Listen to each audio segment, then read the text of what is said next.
The snow was no longer white. It was a jagged tapestry of crimson and slush, churned by the frantic boots of dying men. Koda, once the Great Warden of the Aethelgard Line, felt the cold seep into his bones. But it wasn't the winter chill. It was the drain of his lifeblood. His silver-plated armor, forged by the finest smiths in the realm, hung in mangled ribbons of steel. One eye was swollen shut. The other burned with a fading, desperate fire. He had done his duty. He had been a whirlwind of fur and fury, snapping blades like dry twigs and crushing ribcages with swipes that carried the weight of a falling mountain.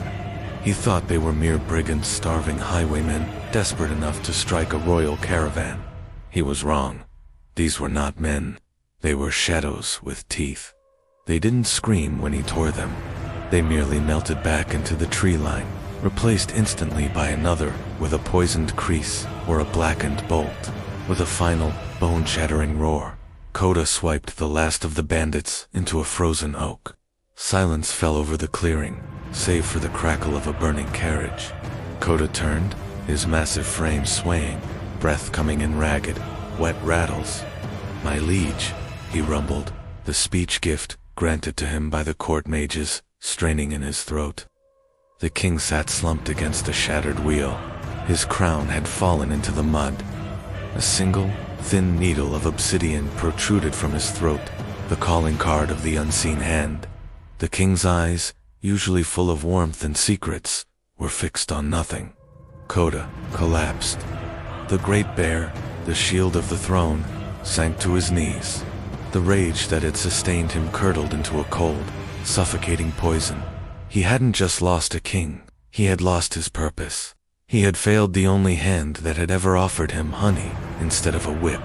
"I will find them," he wheezed, his heart slowing to a final, sluggish thud. "In this life, or the next, I will tear the world apart."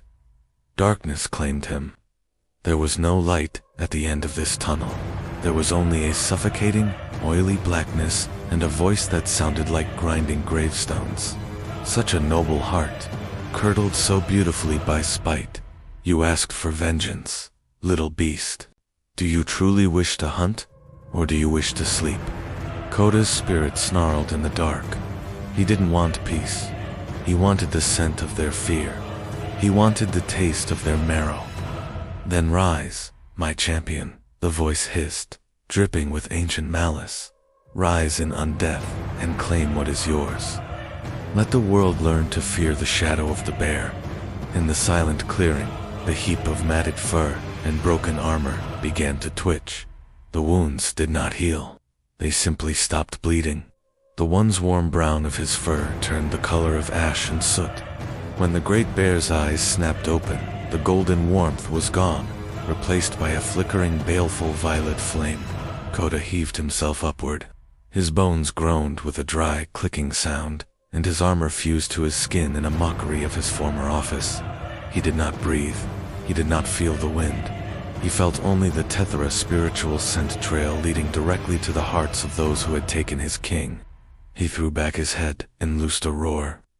It wasn't the sound of a forest predator.